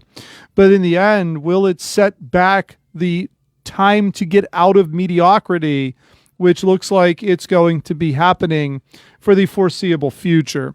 The Pittsburgh Penguins made a trade while we were off the air. Nothing to get too excited about. They end up acquiring Matthew Dumba from the Dallas Stars. And, you know, on the surface, they get a second-round pick out of this as well. They got rid of one of the defensemen that they had last year. I think it was Kolyachuk. In the end, it's not a bad trade. You get another second-round pick. It's from 2028, but it's just one more. But where are the young guys going to play on this team? I mean, that's where the issue comes in now. Like, what is the goal and purpose of the Pittsburgh Penguins moving forward? Are we going to keep all the old guys and finish one of the worst in the league again this year? Or are you going to start to infuse young talent, faster talent into this team? Because when I look at that roster at this point, I don't see a spot for a young player to make this team. It's going to look eerily similar to what the team looked like last year, and the record should be just about the same. These guys are just too old and too slow to compete in the NHL. You have a couple of trade chips that you're not trading. Who could even imagine what the asking price is at this point? I'm sure it's just high enough that nobody's going to bite, and you're going to keep them all around for another year. Yet again, you push back the rebuild and you alienate a lot of these young players who are now going to be hoping for better circumstances elsewhere. We've already seen players leave and go back to their home countries. How much more of this is going to be taking place in the next year of looks like nothing happening progressive-wise to get younger and faster with this team. Once again, I said it a couple of weeks ago. I've said it for the last year. When you look at some of the biggest mistakes right now that have happened with this team, most of them were made by Kyle Dubas. I've got no confidence in him. Another exec that to me is overrated and has no business being in charge, especially of a rebuilding team. He wants to keep winning. He thinks that somehow, some way, this is going to propel him to get this big name attached to himself. But in the end, it's just going to be one more year that's going to be at the bottom of the league, which is really all he's been racking up since he's been named general manager of this team. There's nobody to blame anymore. You can't blame Hextall anymore. You signed Jari, you signed Graves, you traded for Carlson, and now you've botched any attempt at a rebuild this year. You can't even blame Sullivan this year for playing old guys, because what you've given Dan Muse literally is just old guys to try to maneuver through. So, in the end, I wouldn't get super excited. I know people are talking about being excited about what they think is going to happen. Just look at the roster. There's no room for any young players to play on this team, and they just continue to add old guy after old guy. Nothing against Dumba or Alexiev or any of these people that they've brought in, Anthony Mantha. This just wasn't the place for them. You're either going to rebuild or you're going to struggle. You're going to do one or the other. If you rebuild, you're going to struggle for a little bit, but eventually there's going to be some payoff. Now you've just delayed the struggles for yet another year with the Pittsburgh Penguins. So we'll talk more about that later in the show. We never finished baseball, so I still have to talk about the draft that's taking place this Sunday, the first-year player draft in Major League Baseball. The Pirates are picking 7th, so we're used to them in the top 10. It's going to be in the top 10 somewhere. Now they have a lottery system because they could almost pick first overall every year. It's a given they're in the top 5 with Derek Shelton as the manager. They've had 2 first overalls during that tenure, but they picked 7th on Sunday because of the lottery. So we'll talk a little bit about what the projected top 10 are going to be. Some really good players, pitchers and some shortstops. That seems to be the bulk of what's going to make up the top 10. But a lot of potential, I think, in literally everyone that could potentially go. Bill said they'll probably draft somebody that's projected in the second round. That wouldn't surprise me. All this talent, and they'll end up with none of it by the time it's all said and done. But I think at pick 7, you've got to be a little smarter with what you're going to do.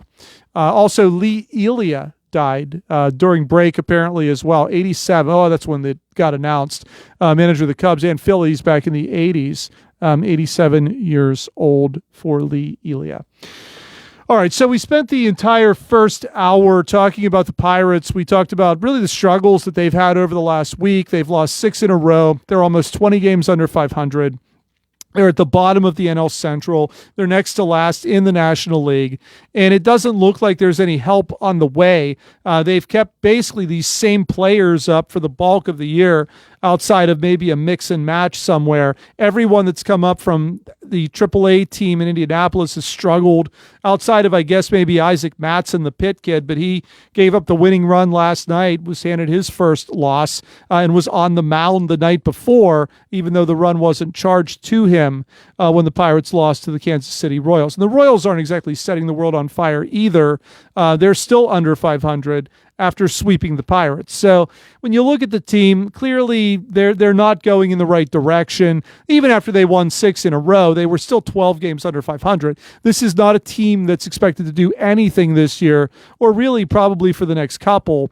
So when you start looking at the current Major League Baseball roster, there's really not a lot on it that you could say, hey, if they're ever good, sometime in the future, these guys are still going to be around. And if they are good players like Paul Skeens, they're not going to be around either, because they'll just move them, just like they've done with others when they've hit that point in their career where it was time to start paying them. So we'll take a look at the draft first, and then we'll get into some of the other sports talk around the area as well. If you're watching on Facebook, this is a rare occasion. The Sports Voice on TV for both hours this week. No preemption for anything else that's going on around the community. I know that next week the guys will be back at the summer concert series at Story Square at 5 o'clock. So you can still catch me on Facebook. If you're listening on the radio in the car and you're almost home, don't worry. You don't have to stay in your car for another hour. You can go in and turn me on Facebook and catch me there. So looking at this draft, and this, for the Pirates, this is like their Christmas. This is the only real opportunity they have to add players of any significance to their roster, because no free agent in their right mind is coming to Pittsburgh, and they've not made a good trade in the whole Ben Cherington era. So the only hope that you have to actually add talent is through the draft. When you look at the last 2 years of the draft for the Pittsburgh Pirates, at least in the first round, it looks like they've done pretty well. Last year, you have Connor Griffin, the 18-year-old who was supposed to struggle hitting, but certainly hasn't done that at all this year.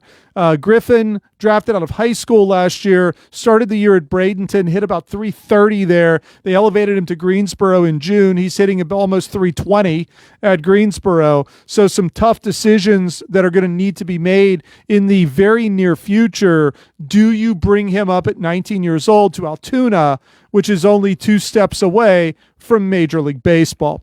The year before, in 2023, they drafted Paul Skeens. That was a first overall pick, a no-brainer, the clear-cut first pick in the draft. He started the All-Star game last year, will probably start it this year, even though he's only 4-7, but his ERA is right around 2. He is by far and away, at least in my opinion, the best pitcher in the National League, only 2 years in to his career. And who knows how many more years he has in Pittsburgh.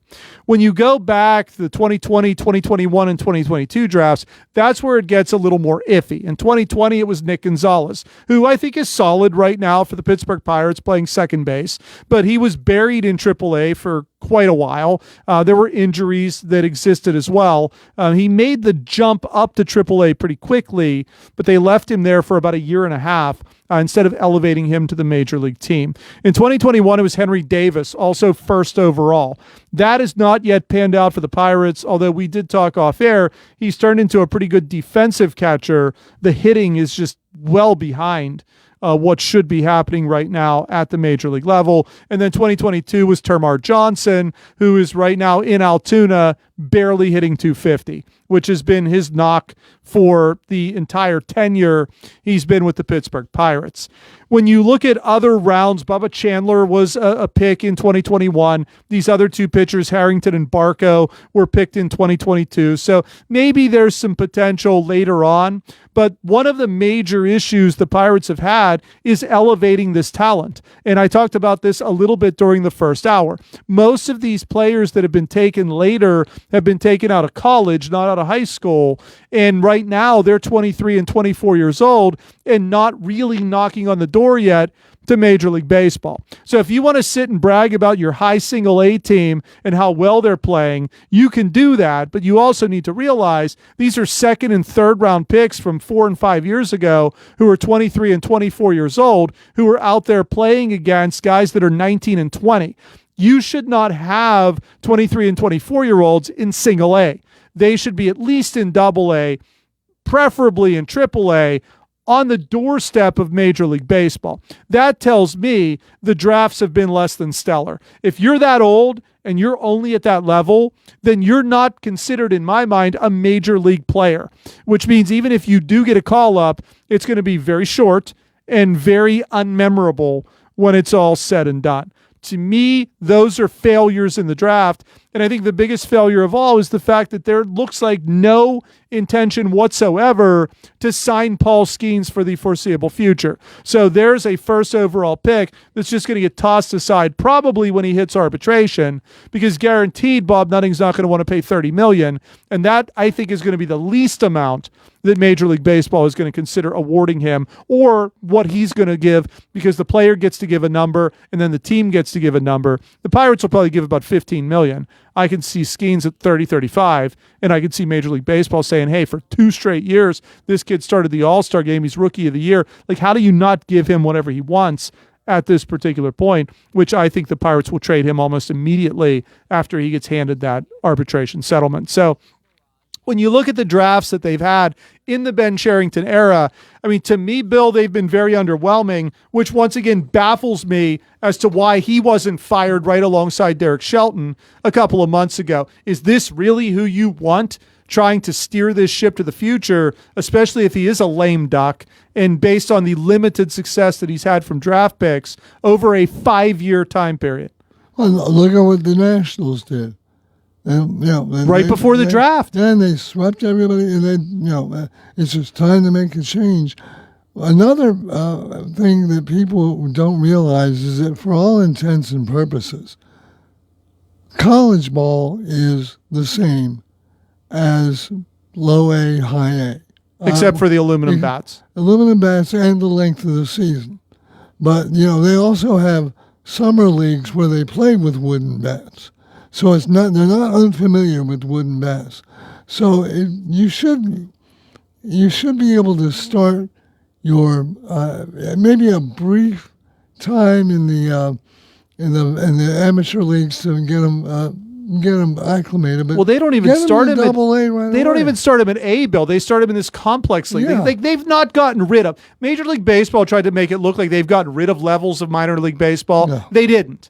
Now it's a complex league and all this other nonsense that goes on. So these guys are in this complex league at like 19. They don't even go to low A until they're 20, then 21 in high A, 22, 23. They're 24. They've got them on a progression, and that's the fault of Major League Baseball, not just the Pirates. Major League Baseball puts them on a progression. The teams can bury them in the minors for 4 or 5 years, and it's going to be 22 and 23 by the time they come up. And for a pitcher, I mean, you're a pitcher pitching into aluminum bats. Now you're pitching a wooden bats.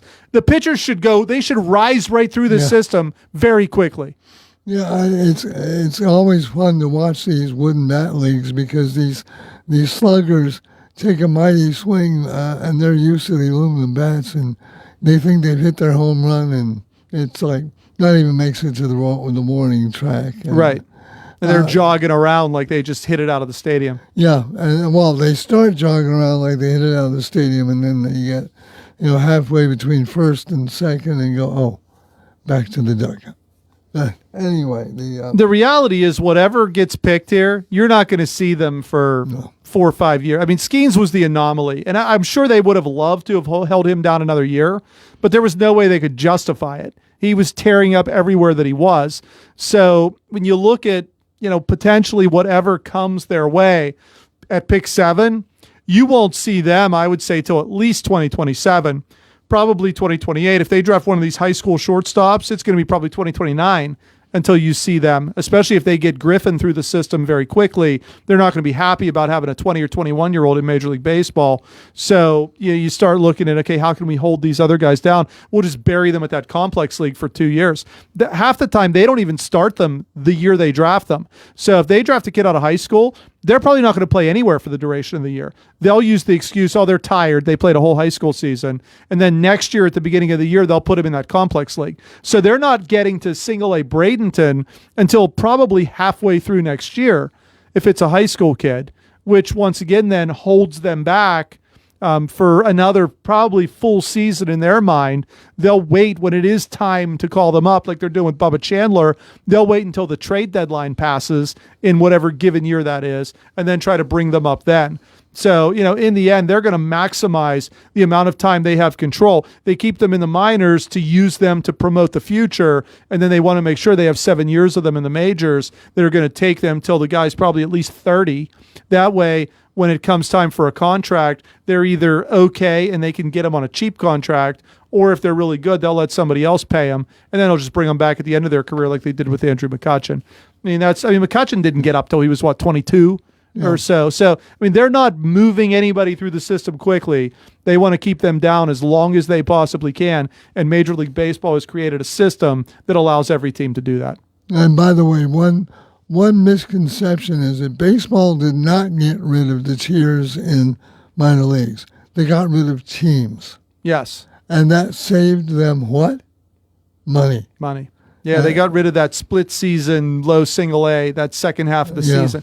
That's what they got rid of. And the complex league, those aren't really teams. No. Those are just guys from the organization who go hang out at all the spring training complexes and play each other. Yeah. And by the way, I hate to be the old guy, but Bob Feller, 17 years old when he made the majors. Mickey Mantle, 19 years old. If I remember correctly, Willie Mays was like 19 or 20 when he came up. I mean, it's how they used to do it. Ken Griffey Jr. Yeah. I mean, you were ready to come up, you came up. Right. Because you wanted to win. Like this guy's going to help us win. We want to get them up. Now it's all about money. How can we save money? Well, and the Pirates, what do they care? And that's the biggest problem because Major League Baseball pays them off every year to do this. If they actually had to win, these guys would be up. But they don't have to win because they have that guaranteed money. I said a couple of weeks ago, you want to get rid of Bob Nutting as an owner?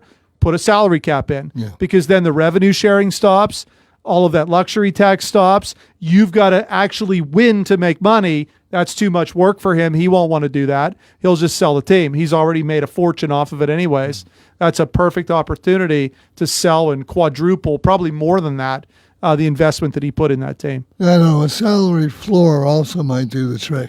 And they could go for a little bit. That's not going to be a big deal because they'll still get that automatic money from MLB every year for stuff they have nothing to do with. The All-Star game, they have one usually gift representative there. The World Series, they haven't been in since 1979. The Field of Dreams game, nobody's going to put them there. So you start looking, they get paid off. I always call it the 30 pieces of silver that they get handed by Major League Baseball for everything they have nothing to do with, just to keep them losing so that they can feed, if they do get a good player occasionally, feed them to one of the teams Major League Baseball actually wants to win and then continue to be the doormat for all of the good teams.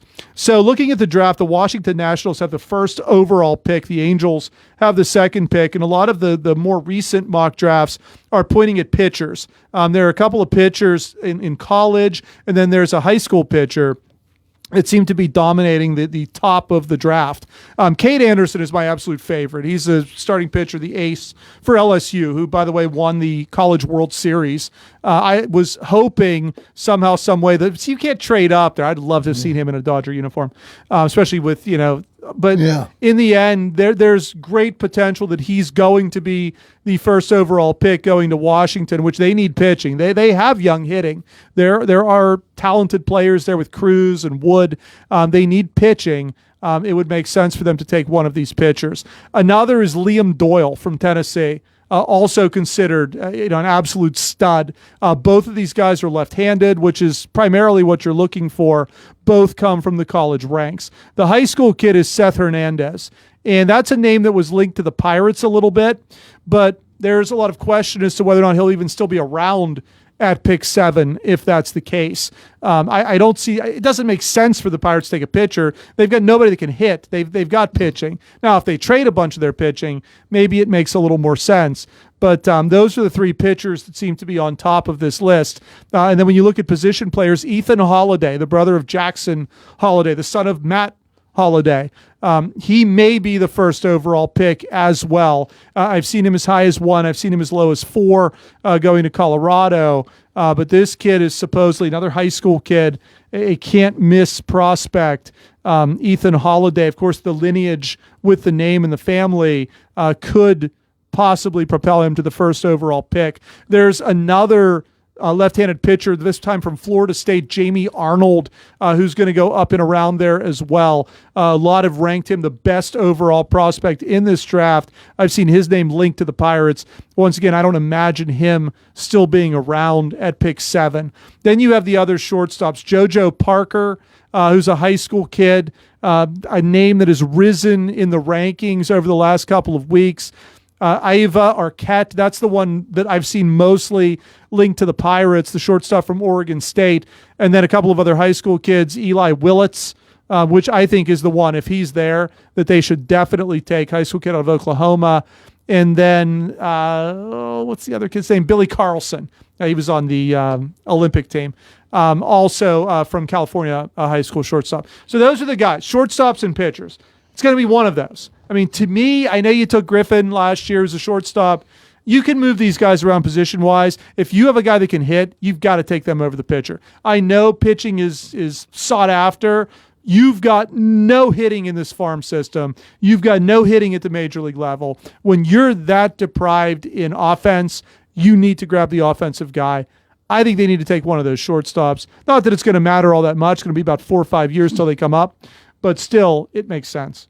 Well, at least it gives you hope for the future. And that's what they love. They love to promote hope. Even if the guys aren't that good, they will spend more money trying to make you think they're good than they will to actually go out and get good players. So in the end, that's what you have for the Pittsburgh Pirates. I want to read this press release before we go to our first break. This is coming from the Pirates. So for any of you out there that purchased these Bucco bricks back in 1999, the Pirates have apparently made a decision as to what they're going to do. Now, we've talked extensively on air about the Bucco bricks. Nick Barczyk, we know, is a little boy of maybe 1 or 2, purchased one of these bricks with his allowance money, and he went out and I think did some little things in the neighborhood. Yeah. But in the end, he purchased one of these Bucco bricks, and when he was walking around PNC Park, as he was stumbling around, noticed that brick was gone. It was missing, which almost brought a tear to his eye. He tried to get in contact with the Pirates to figure out where this brick was.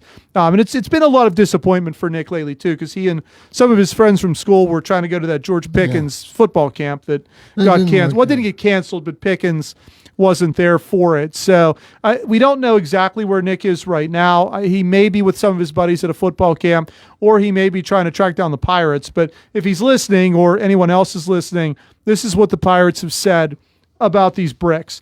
The Pittsburgh Pirates have announced plans to install permanent bronze plaques at PNC Park, showcasing fan messages from the Bucco Bricks program. The Pirates presented the final plans to the Pittsburgh Sports Exhibition Authority, which approved the installation of 60 bronze plaques on the ballpark's facade. Well, that's a great name because most of what goes on down there is a facade. So that's absolutely perfect. These plaques will display over 10,000 messages originally engraved on bricks around PNC Park. We know how important these messages and memories are to our fans, said Pirates president Travis Williams. By the way, another guy that I thought was very disappointing. Williams was great with the Penguins. Comes to the Pirates, it's just a sinking ship franchise. This plan accomplishes our stated goal of improving upon the performance of the display while maintaining the essence of the original program. The bronze plaques, designed by architect Janet Marie Smith and the Canopy team, will be placed along West General Robinson Street and Mazeroski Way.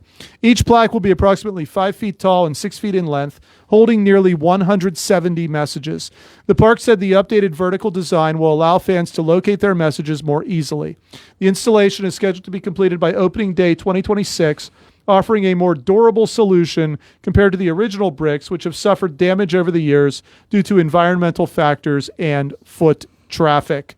So 2026, you'll be able to see the message of your brick on the big facade outside, and there's a huge facade. Most of it goes on inside PNC Park. Yeah. This is the facade that is going to be located outside of PNC Park, and there are actually pictures of it online. If you go to the Pirate website, you can actually see what it's going to look like. So a solution. Would they have done this, Bill, if all of the original Bucco bricks were not found at this resource center, this recycling center in Reserve Township? No, they probably would have said bricks. What bricks? Exactly. Were there bricks there? Nothing to see here. Yeah, exactly. There you go. Here's Typical a thought. Why not just replace the bricks? Well, they said that they were being destroyed. Apparently, they did replace them one time and didn't tell anyone. Oh, so it would cost money, are you saying? Yes, they would have to keep doing it. They might find a way to keep up and running forever. Or as long as Bob Nutting's there, maybe let somebody else, make the next ownership group pay for the what if your preservation. plaque is like 12 feet above the sidewalk and you can't see it? I guess people were tripping and stumbling over them. It was a safety hazard, according to the Pirates. So there you go. So if you ordered a Bucco brick, check in with the Pirates. Hopefully you got some sort of email message letting you know exactly where your brick is going to be located. I got a brick for you right here. We're going to take our final break of the show. When we come back, we'll talk Steelers, Penguins, and Bills NBA and WNBA roundup and anything else major that takes place. Don't go anywhere. For professional cleaning services, Clean and Shine in New Stanton is the place for you. They provide commercial and residential cleaning, porter services, carpet cleaning, stripping and waxing, construction cleanups, and car cleaning. For free estimates, call 724-691-0413, email info@cleanandshine14.org, or visit their website, cleanandshine14.org. We clean so you can shine. Redstone Candy Company in Republic, a proud sponsor of the WMBS live broadcast from the New Salem VFD Hog Roast, has been producing quality chocolate for more than 75 years. A trusted name in chocolate, Redstone Candy has been part of your family for decades. Open year-round to satisfy your sweet tooth, Redstone Candy is having a special Christmas in July sale daily from 7 a.m. to 4 p.m. Friday, July 11th through Sunday, July 13th, and will host a flea market on Saturday and Sunday, too, at the factory store at 1736 New Salem Road. Everyone's favorite ogre is coming to Uniontown. Main Street Theater Company presents Shrek the Musical, live on stage at the State Theater. Based on the Oscar-winning film of A Little Ogre, A Wisecracking Donkey, A Feisty Princess, and other fairy tale misfits, Shrek proves that beauty is truly in the eye of the ogre. Shrek the Musical, July 11th and 12th at 7 p.m., July 13th at 2, is fun for the whole family. For tickets, call 724-439-1360 or online at statetheater.info. Hi, this is Dave Dunaway, and I'm here to remind you that Franco's Golf Center is open 11 a.m. to 9 p.m. 7 days a week. Stop by and see Franco's facility on Route 21 west of Uniontown. Franco's service area includes a lighted driving range and golf pro shop. Even my game has improved thanks to golf lessons with Franco's PGA instructors. Franco's also offers full custom club fitting and repairs by certified club fitter Greg Franco. Franco's is open 7 days a week from 11 a.m. to 9 p.m. Give Franco's a call at 724-438-6651. If you're ready for a dental makeover or in need of basic dental care, the office of Dr. Mark Rabatin is right for you. Dr. Rabatin uses the latest advancement in the industry to achieve comprehensive care that will preserve your smile for years to come by providing general dentistry services. Call today to schedule your appointment at their modern office, located in the Fayette Business Park, 724-437-4991, for the fine art of dentistry. When you are looking to make some extra cash for your aluminum cans, visit Cherokee Recycling, where aluminum can is king.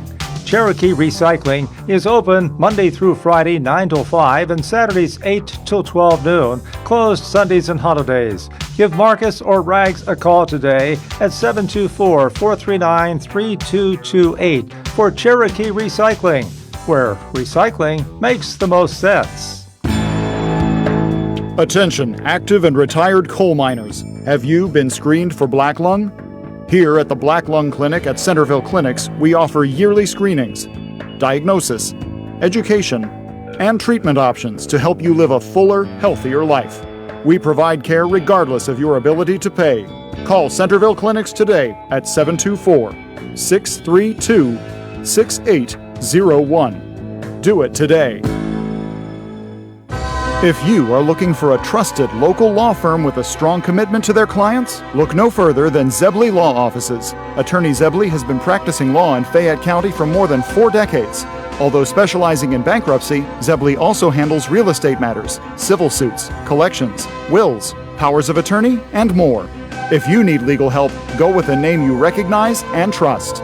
Call Zebley Law Offices today at 724-439-9200.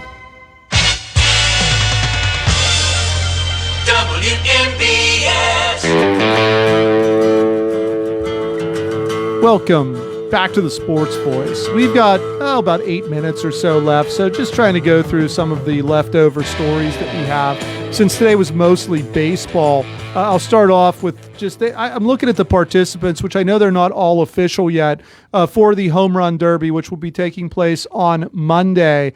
Brent Rooker of the Oakland Athletics just accepted a bid to go. Ronald Acuna is the big star from the Braves. Byron Buxton from the Twins, but he's hurt. I don't know if he'll be ready or not. Junior Caminero from Tampa Bay, O'Neill Cruz, who we've already talked about. James Wood, who's a huge, wait till you see this guy. He's like 6'6" or 6'7", absolute stud from Washington. And then the home run leader in Major League Baseball, Cal Raleigh from the Seattle Mariners, 36 home runs.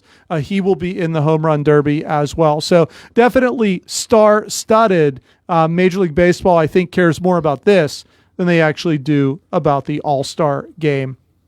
Yes. Would you agree? Yes, well, that's because it's more fun to watch. Yeah, it's a novelty. The All-Star game. They love novelties. Yeah. Yes, exactly. they should put someone on second base. Yeah. When these guys are pitched to, just to make it feel like it's extra innings in a Major League Baseball game. Well, although it'll feel like you've gone to a Pirates game.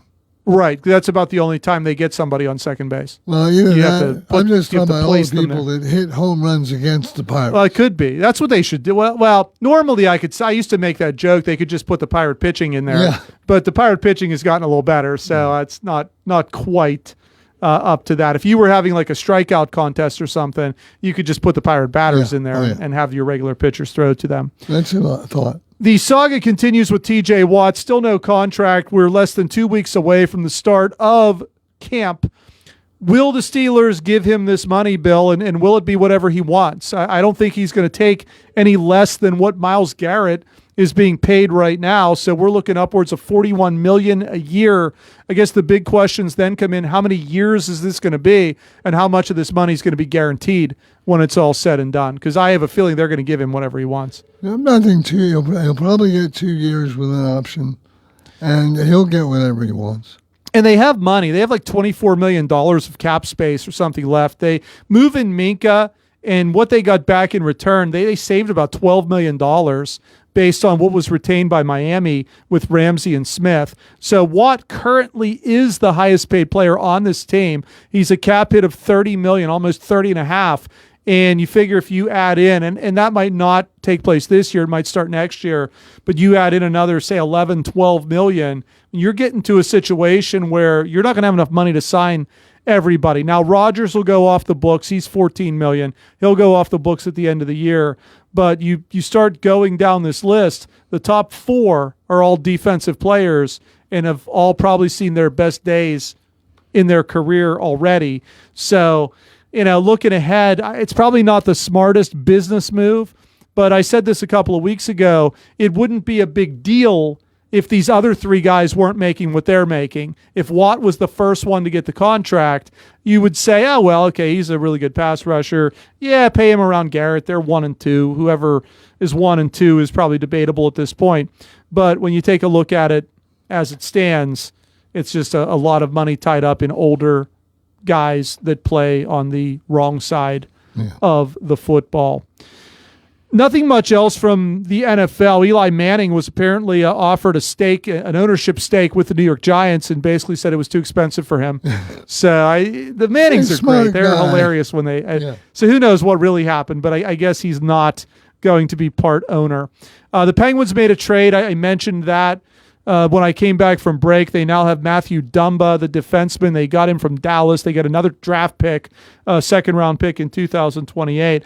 I'm not saying it's a bad trade, but I mean, normally when you look at it on the surface, you're like, oh, it's a pretty good trade, but that's not what they don't need to add players. They need to subtract players. Like, what's actually going on here? Are you trying to rebuild, or are you trying to revamp for a Stanley Cup run? Because I can tell you right now, this team isn't going to be anywhere near the Stanley Cup. The last couple of years, they've been nowhere near the playoffs. And that's pretty much what you're going to get. It's a lot of the same guys that are another year older. If they couldn't win it last year, what makes you think they're going to do it this year? Every year you do this, every year you kick the can, you bring it one more year of just a dismal result until you start to turn the tide a little bit. I don't like it, Bill. They needed to open spots. All they've done is bring people in, middle-of-the-road guys that are going to take the spots that would have gone to the younger players. Meet the new boss. Or meet the new team, same as the old team. Same as the old. No confidence whatsoever that Cal Dubas. The draft, I thought, was very underwhelming. No confidence in anything he's done at this point.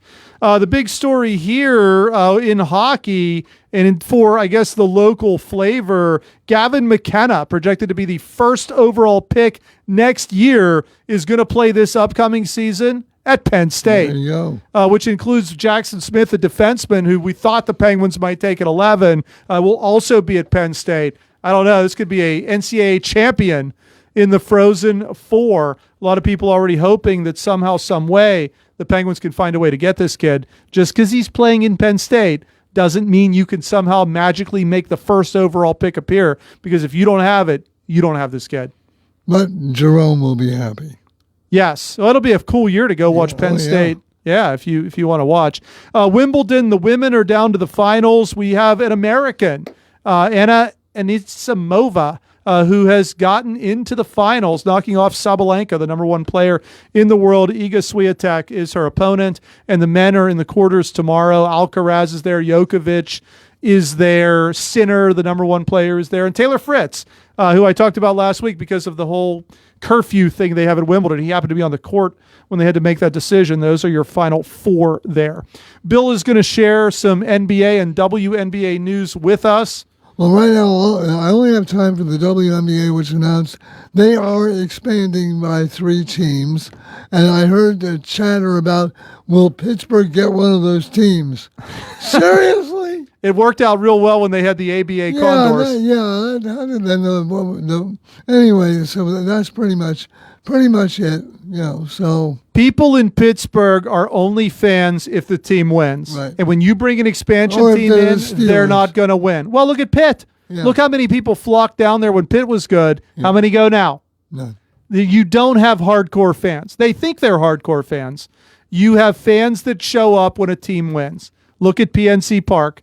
Most nights, there's hardly anyone there. So I think of the WNBA expanding, it reminds me of what happened with the NASL, and Pele was in the league, and it was like, oh, Pele's in, and they expand, and then Pele retires, and right. And the MLS is going to do the same thing when Messi retires. Yeah. It's great that he's there now, but he's not going to be there for long, and there are no other stars in that league. Two words, David Beckham. There you go. Well, that is all the time we have for this week's edition of The Sports Voice. Thank you for listening, anyone. Please tune in next Thursday, 4:15 to 6.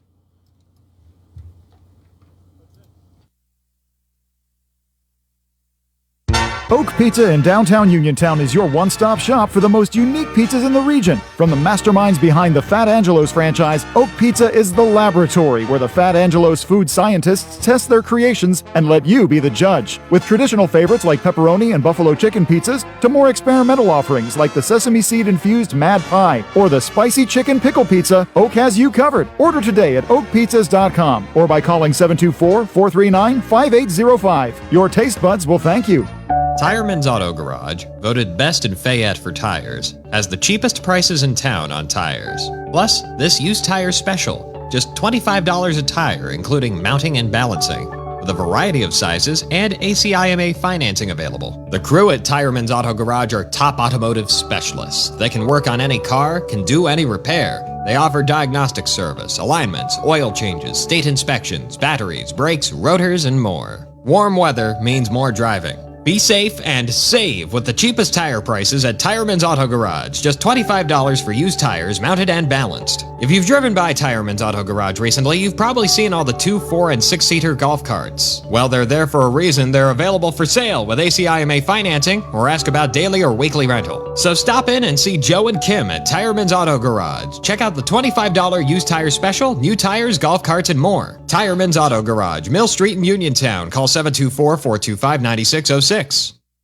WNBS Uniontown. McCormick, a federal judge in New Hampshire today paused President Trump's executive order ending birthright citizenship. Wendy Gillette begins our coverage. This injunction is really important. The president and CEO of the New York Immigration Coalition, Murad Awauda, is celebrating the judge's ruling that certifies a class action lawsuit covering all children affected by the executive order. He says differing judicial orders would be highly problematic. It would be creating chaos across states states and then chaos across the country. The judge allowed a week-long period for appeals. Wendy Gillette, CBS News. Linda Kenyon has White House reaction. White House spokesman Harrison Fields called the decision, quote, an unlawful attempt to circumvent the Supreme Court's clear order. He added the Trump administration will be fighting vigorously against what he termed rogue district court judges. Student activist Mahmoud Khalil